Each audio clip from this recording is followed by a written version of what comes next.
Hello friends, welcome to my YouTube channel. आज हम करेंगे टॉपिक स्फेरिकल मिरर। पिछली जो प्रीवियस हमने वीडियो की हैं उन वीडियोस में हमने किया था रिफ्लेक्शन क्या होती है, रिफ्लेक्शन का डायग्राम और रिफ्लेक्शन के लॉज। आज हम करेंगे स्फेरिकल मिरर के बारे में। अब स्फेरिकल मिरर करने से पहले हमें पता होना चाहिए कि मिरर क्या होता है, प्लेन मिरर क्या होता है। तो ये सारी की सारी जो इम्पोर्टेंट और मेन डेफिनेशंस हैं ये हम पढ़ेंगे इस वीडियो के अंदर। अगर आपने मेरे चैनल को अभी तक सब्सक्राइब नहीं किया तो आप इस चैनल को सब्सक्राइब करें और भी इंटरेस्टिंग टॉपिक्स की वीडियो देखें। अभी हम करेंगे, सबसे पहले हमें पता होना चाहिए मिरर। मिरर क्या होता है? The surface which can reflect the light is called mirror. Mirror वो होता है कि जब उसके ऊपर कोई लाइट पड़ती है तो वो उस लाइट को रिफ्लेक्ट बैक कर देता है। उसको हम क्या बोलते हैं? मिरर बोलते हैं। अब बात आती है हमारे पास प्लेन मिरर कि प्लेन मिरर क्या होता है। प्लेन मिरर, उसकी जो रिफ्लेक्टिंग सरफेस होती है वो बिल्कुल ही प्लेन होती है। Then the mirror is plane, तो उसको क्या बोलते हैं? Plane mirror. अब प्लेन मिरर जैसे घरों में हम शीशा रखते हैं उसमें देखते हैं, उसकी एक साइड क्या होती है? पॉलिश्ड होती है। दूसरी साइड क्या होती है? जिसमें हम अपने आप को देखते हैं। जब उसके ऊपर लाइट पड़ती है तो वो उस लाइट को रिफ्लेक्ट बैक कर देता है और वो लाइट की हमें कहीं ना कहीं शेडो दिखाई देती है। तो ये क्या करता है? लाइट को रिफ्लेक्ट बैक करने का काम करता है। और ये कौन सा मिरर होता है? Plane mirror. नेक्स्ट आता है हमारे पास अब अपना मेन टॉपिक स्फेरिकल मिरर। अब स्फेरिकल मिरर क्या होते हैं? स्फेरिकल मिरर वो मिरर होते हैं जिनकी रिफ्लेक्टिंग सरफेस कर्व्ड होती है, यानी कि कर्व की तरह की बनी होती है वो, उनको क्या बोलते हैं? Spherical mirror. और जो स्फेरिकल मिरर्स होते हैं वो दो टाइप के होते हैं। कौन कौन से? Concave mirror and convex mirror. ये दो हमारे पास मिरर दिए हुए हैं। अब हम आगे इनकी एक्सप्लेनेशन देखेंगे। अब ये है हमारे पास डायग्राम। फर्स्ट तो है हमारे पास कनकेव, बाहर वाली साइड से इसको शेडेड किया है, ये कनकेव है। और नेक्स्ट है हमारे पास कन्वेक्स मिरर, इसकी अंदर वाली साइड को शेडेड किया हुआ है। तो ये दोनों का डायग्राम है कनकेव और कन्वेक्स का। नेक्स्ट हम पढ़ेंगे इनकी प्रॉपर्टीज और डेफिनेशंस। अब प्रॉपर्टीज में क्या आता है? Properties of concave mirror. अब कनकेव मिरर क्या होती है? इसकी जो रिफ्लेक्टिंग सरफेस होती है कर्व्ड इनवर्ड, अंदर की तरफ होती है वो। इसकी जो रिफ्लेक्टिंग सरफेस होती है अंदर की तरफ होती है। और ये कैसा मिरर मिरर होता है? Converging mirror. इसको कनकेव मिरर को हम कन्वर्जिंग मिरर भी बोल सकते हैं। नेक्स्ट हम बात करेंगे प्रॉपर्टीज ऑफ कन्वेक्स मिरर। अब कन्वेक्स मिरर में जो रिफ्लेक्शन होती है वो कहाँ? रिफ्लेक्शन जो सरफेस होती है इसकी वो कहाँ होती है? बाहर वाली साइड, कर्व्ड आउटवर्ड, आउटवर्ड बनी होती है इसमें। और इस मिरर को हम क्या बोलते हैं? Diverging mirror. ये होता है हमारे पास डाइवर्जिंग मिरर। नेक्स्ट हमें दिया हुआ है कनकेव और कन्वेक्स के साथ डायग्राम, कन्वर्ज और डाइवर्ज।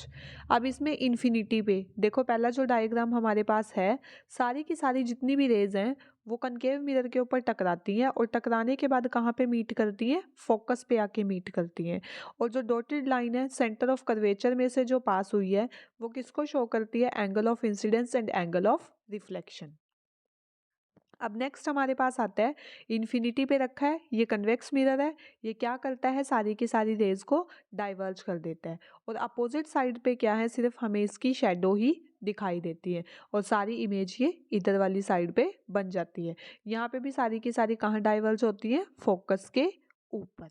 तो ये थे इन्फिनिटी पोजिशन पे रख के कनकेव और कन्वेक्स मिरर के डायग्राम्स। नेक्स्ट हम पढ़ेंगे कुछ कॉमन टर्म्स जो मिरर के अंदर यूज की जाती हैं।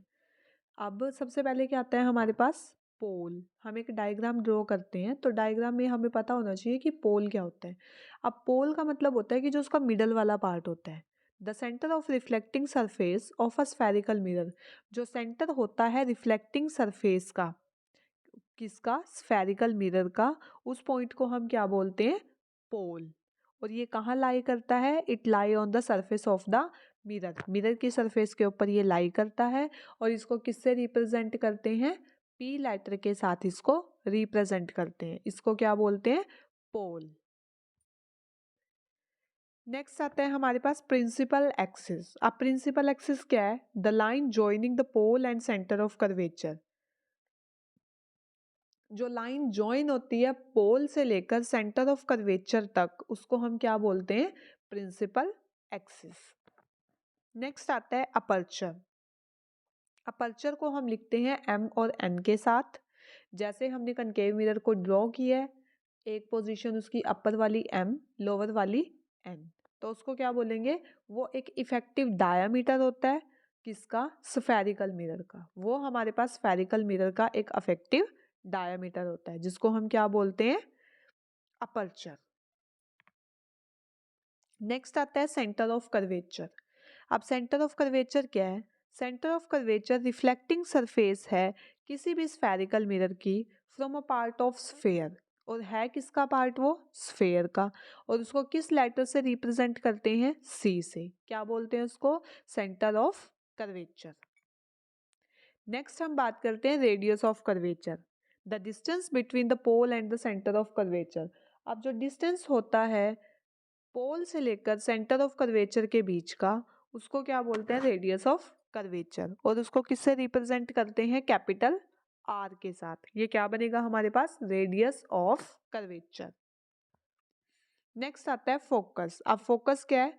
The point on the principal axis where all the parallel light rays actually meet or appear to meet after reflection. कहता है कि ये वो पॉइंट होता है प्रिंसिपल एक्सिस के ऊपर जहाँ पे सारी की सारी पैरेलल रेज जो होती हैं वो मीट करती हैं या अपीयर होती हैं आफ्टर रिफ्लेक्शन, कि जब उनकी रिफ्लेक्शन हो जाती है फिर भी वो सारी की सारी फोकस के ऊपर मिलती हुई दिखाई देती हैं। और इसको किससे रिप्रेजेंट करते हैं? एफ लेटर के साथ इसको रिप्रेजेंट करते हैं। क्या बोलते हैं इसको? फोकस। नेक्स्ट आते हैं हमारे पास फोकल लेंथ। अब फोकल लेंथ क्या है? जो डिस्टेंस होता है पोल और फोकस के बीच में, पोल और फोकस के बीच में जो डिस्टेंस होता है उसको क्या बोलते हैं? Focal length. और इसको किससे डिनोट करते हैं? स्मॉल एफ के साथ। अब फोकल लेंथ को स्मॉल एफ से करते हैं और फोकस को कैपिटल एफ के साथ करते हैं। ये होता है इनके बीच में डिफरेंस। नेक्स्ट आता है हमारे पास relationship between focal length and radius of curvature. अब फोकल लेंथ और रेडियस ऑफ कर्वेचर के बीच में हमारे पास क्या रिलेशन है? F equal to R upon two. अब F क्या है यहाँ पे? Focal length equal to R upon two. अब जो दोनों के बीच में रिलेशन है वो बनेगा F equal to R upon two. अगर हमें फोकल लेंथ फाइंड करनी है तो हम फॉर्मूला लगाएंगे F equal to R upon two. और अगर हमें फाइंड करना है रेडियस ऑफ कर्वेचर तो हम क्या निकालेंगे? R equal to f upon two. तो वहाँ से हमारे पास निकलेगा रेडियस ऑफ कर्वेचर और सिंपल फॉर्मूले से हम निकाल सकते हैं फोकल लेंथ।